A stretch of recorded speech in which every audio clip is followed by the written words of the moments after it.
26, versículo 69.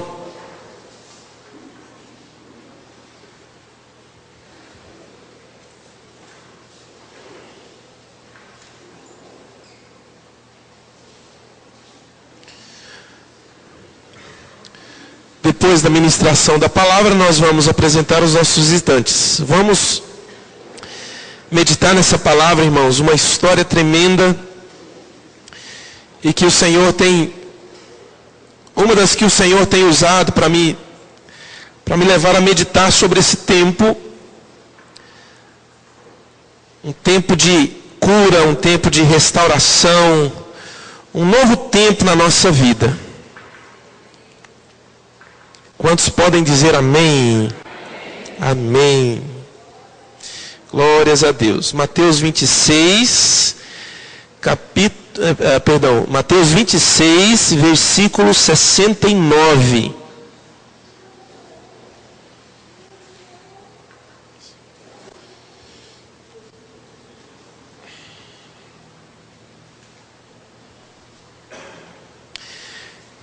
Então me acompanha aí.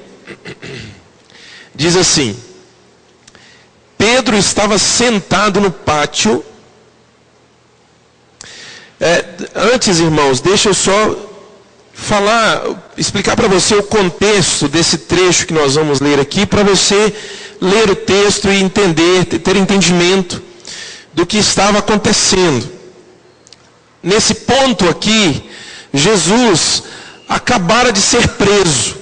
Ele estava lá no jardim do Getsemane, chegou os guardas, prenderam Jesus, e Jesus aqui, ele está na casa do sumo sacerdote, e começará a ser julgado. Daqui o sumo sacerdote envia ele para Herodes, depois de Herodes vai para Pilatos, e fica essa coisa. Mas aqui Jesus foi preso, e os seus discípulos, irmãos, os 12, se dispersaram, porque com a prisão de Jesus, eles foram tomados pelo medo. Agora você se lembra que esses 12 eram os que, durante o tempo, desde que Jesus começou o seu ministério, eram aqueles que estavam mais próximos dele. E você vai se lembrar que quando os guardas foram prender Jesus, Pedro, ele sacou uma espada e ele decepou a orelha de um dos guardas. E Jesus imediatamente cura aquele homem. Veja só, Jesus estava sendo preso e ele para e cura a orelha daquele homem. E essa história aqui é quando Pedro nega Jesus. Ali na ceia, na última ceia, Pedro disse assim para Jesus: Senhor, olha, para onde o Senhor for, eu vou acompanhar o Senhor. Para onde o Senhor for, eu não vou deixar o Senhor de maneira alguma. Se o Senhor for preso, eu vou junto. Se o Senhor morrer, eu vou junto. Aí Jesus fala assim para Pedro: Pedro, antes que o galo cante, você me negará 3 vezes. Então esse trecho aqui vai contar essa história. E daqui a gente tira uma lição maravilhosa, irmão, sobre restauração. Sobre queda e restauração. Vamos ler lá, 69. Pedro estava sentado no pátio, e uma criada, aproximando-se dele, disse: você também estava com Jesus, o Galileu. Mas Pedro negou diante de todos, dizendo: não sei do que você está falando. Em outras versões, por exemplo, ali em João, Pedro diz assim: eu não conheço esse homem. Olha só, irmãos, aquele que disse que ia com Jesus para qualquer lugar, se o senhor for preso eu vou, se eu morrer eu vou com o senhor, não vou te abandonar. Ele agora nega Jesus. A criada olha para ele e fala: você também estava com ele. Ali naquela muvuca, Jesus estava lá. E naquela muvuca, a empregada olha e fala: você também estava com ele? Ele fala assim: eu não conheço esse homem. Aliás, eu não sei nem sei do que você está falando. Ele negou Jesus. Olha o 71. Depois, saiu em direção à porta. onde outra criada o viu e disse aos que estavam ali: olha, este homem aí estava com Jesus, o Nazareno. E Pedro, jurando, o negou outra vez: não conheço esse homem. Pouco tempo depois, os que estavam por ali chegaram a Pedro e disseram: certamente você é um deles. O seu modo de falar o denuncia. Aí ele começou a se amaldiçoar e a jurar: eu estou falando, gente, não conheço esse homem. Imediatamente um galo cantou. Então Pedro se lembrou da palavra que Jesus tinha dito: antes que o galo cante, você me negará 3 vezes. E saindo dali, chorou amargamente. Fecha seus olhos mais uma vez. Pai, em nome de Jesus, que o Teu Espírito Santo, através desse trecho da Tua palavra, dessa história, possa nos revelar verdades eternas e maravilhosas, para trazer e efetivar, estabelecer e selar a Tua cura, a Tua restauração sobre nós, sobre cada um de nós, a quem o Senhor ama. Em nome de Jesus, amém, Senhor. Pedro, irmãos, era uma pessoa sanguínea. Quando você lê o Evangelho, por várias vezes ele tem assim atitudes que mostravam que ele era uma pessoa assim, às vezes ele se irava com facilidade. E ele era 880. Ele era daquele tipo que expliquei para vocês: Senhor, aonde o Senhor for, eu vou. Se o Senhor for morrer, eu vou morrer também. Se o Senhor for preso, eu vou ser preso também. E por várias vezes, Pedro ele foi confrontado pelo Senhor Jesus com algumas coisas. Por exemplo, Jesus estava dizendo: olha, eu subirei para Jerusalém, e ali eu vou ser crucificado. Depois de 3 dias eu vou ressuscitar. Pedro chama Jesus assim do lado, irmãos, como aquele discípulo assim que quer dar uma dura no seu mestre e fala assim: Senhor, não fica falando isso não, isso não pega bem, não vai te acontecer mal nenhum. E Jesus olha para Pedro e fala assim: arreda de mim, Satanás. Tu falas de coisas de homens, eu porém vou cumprir a vontade do meu Pai. Pedro, irmãos, várias vezes levou assim umas burdoadas do Senhor Jesus, mas Pedro amava Jesus. O amor de Pedro pelo Senhor Jesus era real, não era fingido. Acontece que nesse processo de convivência com o Senhor Jesus, Pedro foi sendo transformado cada vez mais. E esse momento, irmãos, desse trecho que nós lemos, é o momento aonde o amor de Pedro pelo Senhor e a fidelidade de Pedro ao Senhor, ela vai ser provada. E ela foi provada. E parece que Pedro foi reprovado. Porque Jesus preso, aquele que disse que iria com Jesus para qualquer lugar, ele agora nega o Senhor Jesus. Ele negou: não conheço esse homem. Gente, eu estou falando, eu juro, não conheço esse homem. Não sei nem do que vocês estão falando. Irmãos, a nossa caminhada, ela muitas vezes, ela é marcada por fases como essa. Às vezes, irmãos, nós cometemos falhas. Às vezes, irmãos, nós caímos.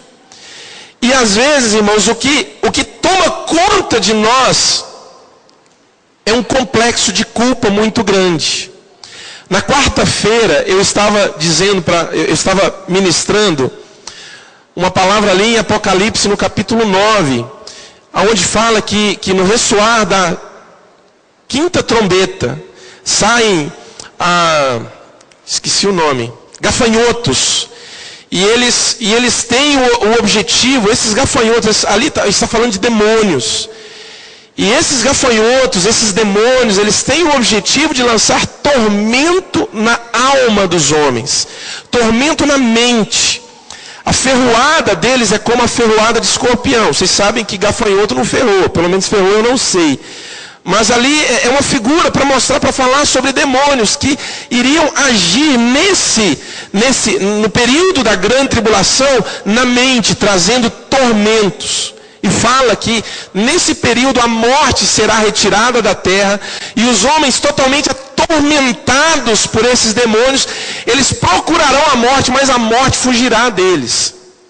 Irmãos, preste atenção numa coisa, isso vai acontecer na grande tribulação, isso não aconteceu ainda. Mas eu quero dizer para vocês uma coisa, muitas vezes, esses complexos de culpa que vêm na nossa vida, eles são setas de Satanás, para poder injetar em você as toxinas malignas, e o objetivo delas é gerar algumas doenças dentro de nós, como por exemplo o desânimo. Era sobre isso que eu estava ministrando na quarta-feira passada. Sobre o desânimo. Vem o desânimo, vem a vontade de desistir. Vem aquele negócio assim, que você simplesmente fica desanimado. E na verdade o que está acontecendo ali é que uma seta do inimigo, ela foi lançada contra a nossa vida. E nos pegou com o escudo baixo. Em Efésios capítulo 6 fala sobre a armadura de Deus. O escudo da fé.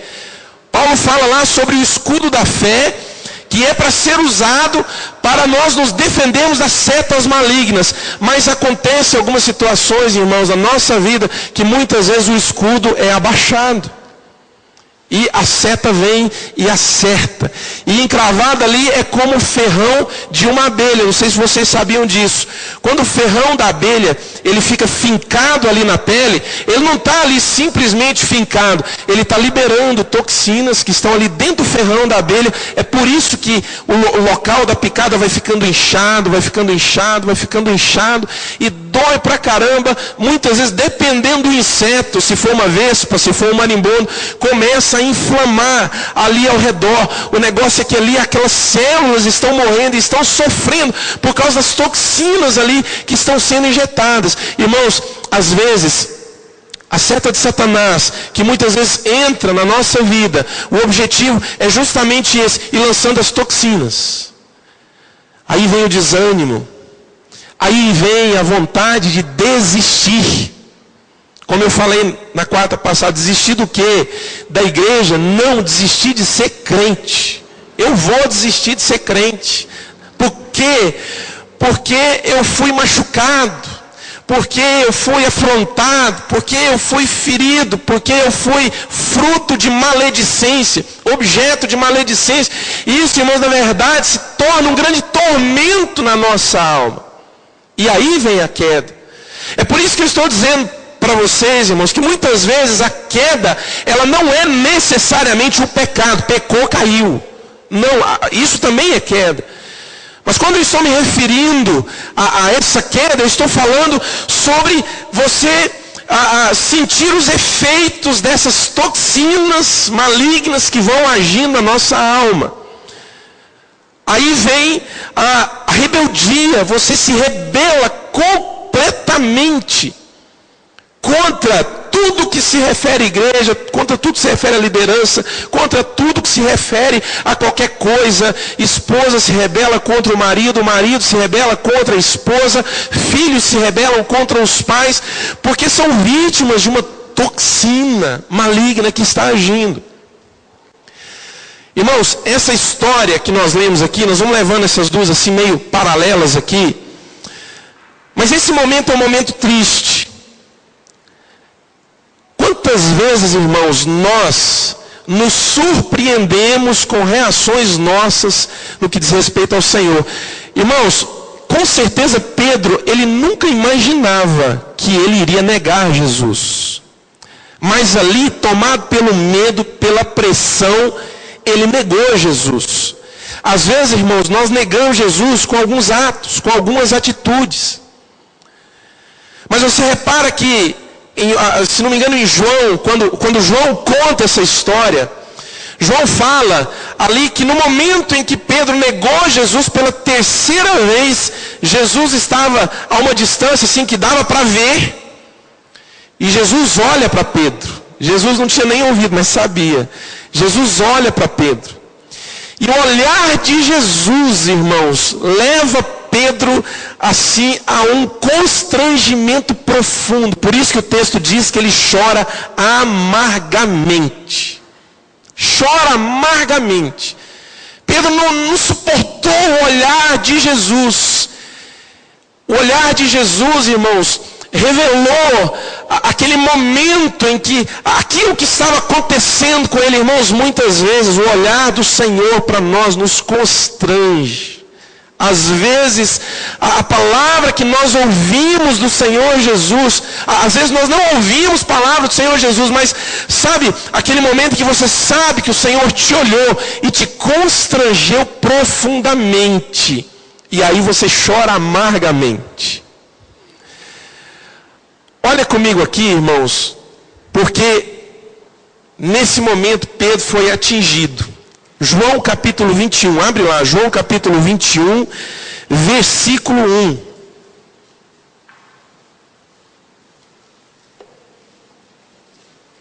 João capítulo 21, versículo 1. João conta a mesma história. Agora nós vamos ler uma outra parte da história.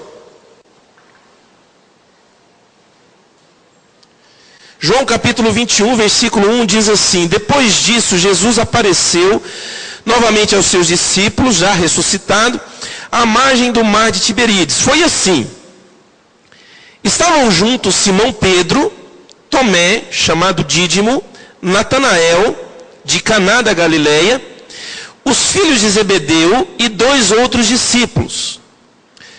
Pedro disse: vou pescar. E eles disseram: nós vamos com você. E eles foram, entraram no barco, mas naquela noite não pegaram nada. Olha aqui para mim, irmãos. Isso aqui aconteceu depois de Pedro ter negado o Senhor Jesus. Eu quero usar esse texto para mostrar para você o que aconteceu com Pedro. Pedro foi pego, irmãos, pela toxina do desânimo. Porque quando Pedro diz aqui: olha, eu vou pescar.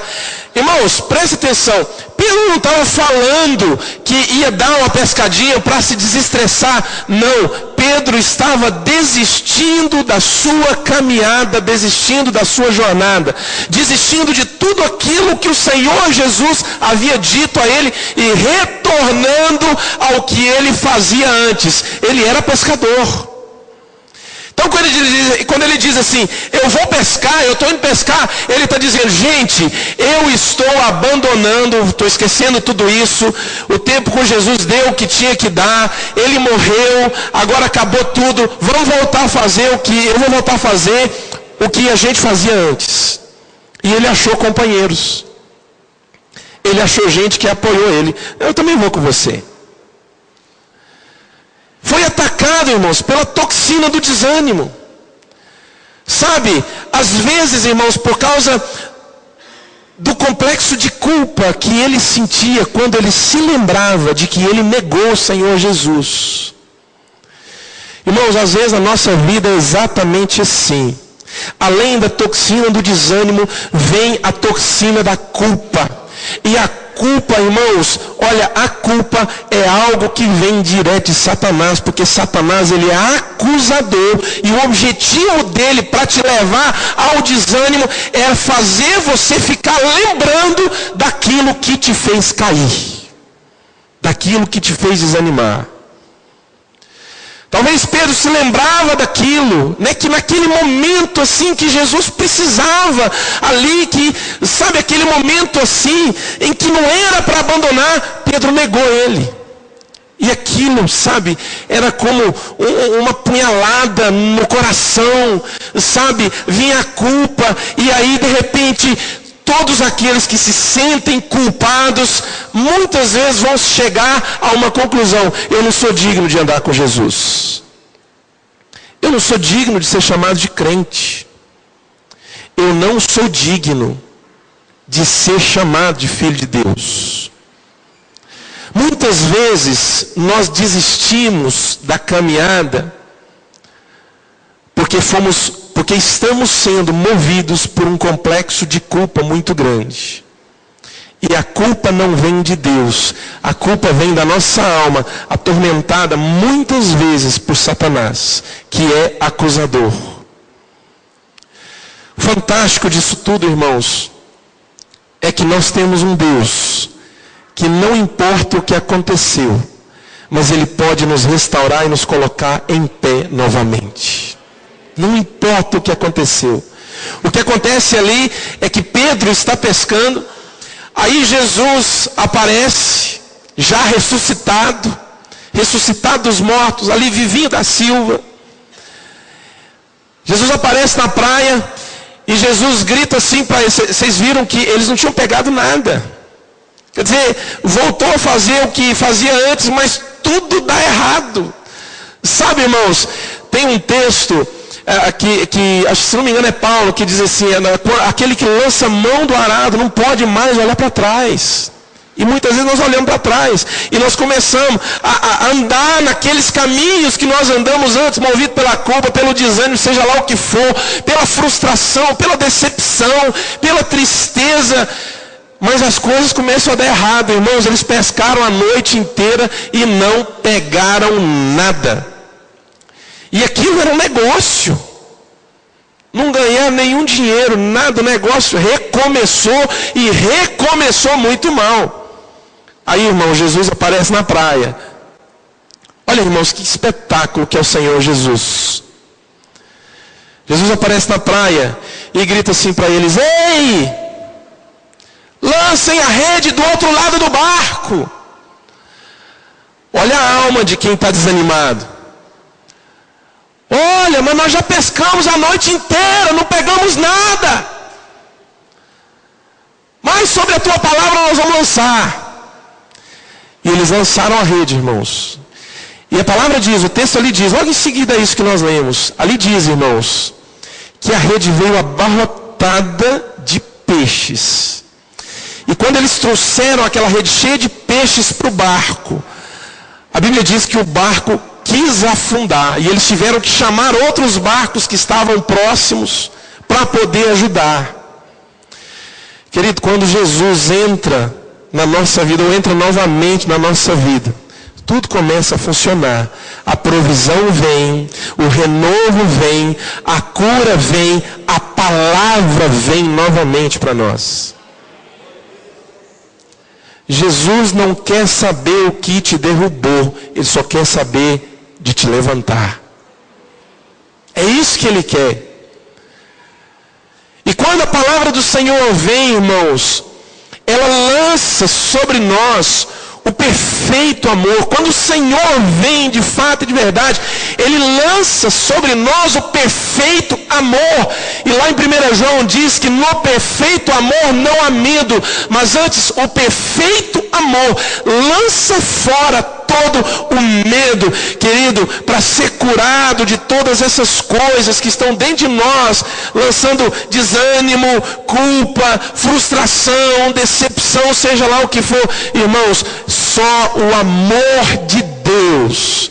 Quando nós nos encontramos com o amor de Deus, essas coisas elas começam a ir embora de nós. Elas vão indo embora de nós. Ali na praia, Jesus conversa com Pedro e fala: Pedro, tu me amas? Aí Pedro fala: Senhor, tu sabes que eu te amo. Jesus faz essa pergunta 3 vezes. Porque Jesus sabia, irmãos, que Pedro o amava. Mas agora, tendo sido restaurado, é um amor mais maduro. Quando o Senhor nos restaura, nos levanta, nos põe de pé de novo, nós nos levantamos amadurecidos. Abre comigo aqui, deixa eu ler um texto aqui com você, Filipenses. Vai lá para Filipenses, no capítulo 3.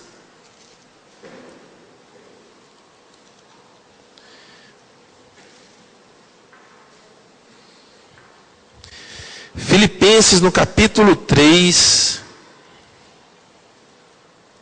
versículo 13.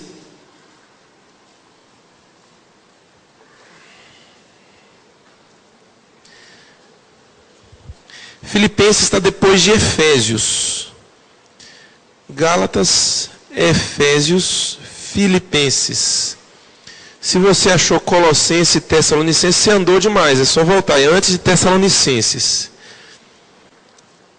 Filipenses capítulo 3, versículo 13. Olha o que Paulo diz aqui nesse texto, irmãos. Ele fala assim: irmãos, não penso que eu mesmo já o tenha alcançado. Alcançado o quê? Para nós entendermos do que ele está falando aqui. Alcançado a sublimidade do conhecimento do Senhor Jesus.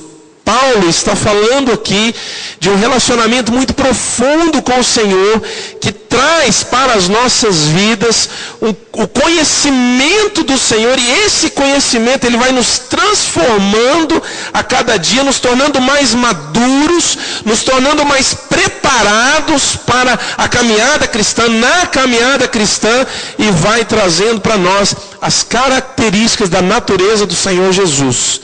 É a isso que ele se refere quando ele diz: irmãos, não considero que eu já o tenha alcançado. Então ele não considerava que ele já tinha alcançado isso. Mas o que ele fazia? Continua o versículo, ele diz assim: mas uma coisa faço, esquecendo-me das coisas que ficaram para trás. Repete isso comigo bem forte: esquecendo-me, bem forte, todo mundo junto, esquecendo-me das coisas que ficaram para trás. Mais uma vez, esquecendo-me das coisas que ficaram para trás. Ele continua dizendo assim: e avançando para as que estão adiante de mim, prossigo para o alvo, a fim de ganhar o prêmio do chamado celestial de Deus em Cristo Jesus. Irmãos, ele sabia que ele não tinha alcançado. Olhem todos para mim. Ele sabia que ele não tinha ainda alcançado, mas uma coisa ele fazia: esquecia das coisas que ficaram para trás e prosseguia para o alvo. Querido, eu quero dizer uma coisa em nome de Jesus. Para Jesus, o que aconteceu para trás na sua vida não importa. O que importa é o que está à sua frente. E o que está à sua frente? O prêmio do chamado celestial de Deus em Cristo Jesus.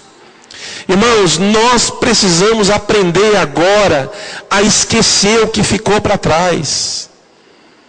Presta bem atenção nisso. Esquece o que ficou para trás. Esquece se você caiu. Esquece se você negou Jesus. Esquece, querido, esquece. Prossegue para frente agora. Vamos correr para as coisas que estão à nossa frente. Porque aquele que caiu, Jesus levanta. Aquele que caiu, irmão, Jesus levanta. Pedro negou Jesus. Ele negou o Senhor Jesus. E Jesus vai lá, depois de ressuscitado, e restaura Pedro. Por que Jesus restaurou Pedro, irmãos? Porque Jesus confiava em Pedro. Porque Jesus achava: não, dessa vez ele não vai me decepcionar. Por que você acha que Jesus restaurou Pedro? Porque precisava de Pedro, por causa da grande missão que tinha, que era levar o Evangelho até os confins da terra. Por que você acha que Jesus restaurou Pedro?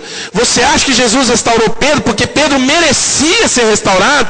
Afinal de contas, ele não tinha feito algo tão grave assim, ao ponto de ser rejeitado por Cristo. Agora, ele me negou, vou negá-lo também. Irmãos, Jesus restaurou Pedro, porque tendo sido ressuscitado, ele mostrou que a graça, o amor e a misericórdia de Deus é capaz de levantar o caído, de levantar o pecador, de levantar aquele que caiu. Quando Jesus vai conversar com Pedro, Jesus, irmãos, Jesus estava, no momento que Pedro nega Jesus, Jesus estava a uma distância que dava para os dois se olharem. Mas Jesus não estava escutando o que Pedro estava dizendo, mas ele sabia. Jesus era profeta, ele sabia. E quando Jesus vai conversar com Pedro, presta bem atenção nisso. Jesus, ele não diz assim: e aí Pedro, ó, eu sei que você me negou lá, hein rapaz, que coisa, aquele negócio, hein? Cara, como que você foi fazer isso, hein? Eu ali, cara, precisando de você e dos outros discípulos, sabe, Pedro? Irmão, Jesus não guarda mágoa. Jesus não quer discutir a relação, não. Está entendendo? Às vezes a esposa chega para o esposo, ou o esposo chega para a esposa: Olha aquele negócio lá que aconteceu, não podia ter acontecido e tal, você me machucou, você me magoou. Irmãos, nós é que somos assim, Deus não é assim. Jesus olha para Pedro, irmão, Jesus não quer saber o que aconteceu, ele sabia o que tinha acontecido. Mas não era trazer isso à tona agora. Jesus olha para Pedro e fala assim, tu me amas? Sim, Senhor, eu te amo. Então, Pedro, apacenta as minhas ovelhas. Pedro, tu me amas? Sim, Senhor, eu te amo. Então, apacenta as minhas ovelhas. Pedro, tu me amas, Senhor, tu sabes todas as coisas. Senhor, tu sabes que eu te amo. Querido, Jesus não quer discutir o que foi feito. Ele só quer colocar você em pé. Ele quer curar você. Quer restaurar você. Ele quer te dar alegria. Ele quer te encher de paz. Ele quer te encher de amor. Ele quer te encher assim de júbilo, de regozijo, porque você é crente e é salvo no Senhor Jesus. Olha o que Paulo fala: esquecendo-me das coisas que para trás ficaram, prossigo para o alvo. Nós temos um alvo, irmãos. Nós temos um prêmio, nós temos uma herança que foi dada pelo Senhor. Quem tem essa herança? Quem tem a promessa dessa herança? Todos aqueles que receberam o Senhor Jesus como Senhor e Salvador na sua vida. Se você recebeu, você tem esse prêmio, essa herança. Não é porque nós merecemos, não é porque nós não fizemos algo tão grave assim, não é porque Deus precisa de nós para uma grande missão, não, é por causa única e exclusivamente da misericórdia, da graça de Deus. Deus te ama. Ele te ama, querido. Ele ama você. Pastor, mas eu não mereço ser amado. Eu também não mereço, mas Ele te ama. E aqueles a quem Ele ama, Ele pode colocar em pé novamente. É para lá que nós temos que ir agora, irmãos. Rumo a esse alvo. Rumo ao prêmio do chamado celestial em Jesus Cristo. E esquecer das coisas que ficou para trás. Porque Jesus, Ele tem nos colocado de pé agora, em nome de Jesus. Amém? Amém. Vamos ficar de pé.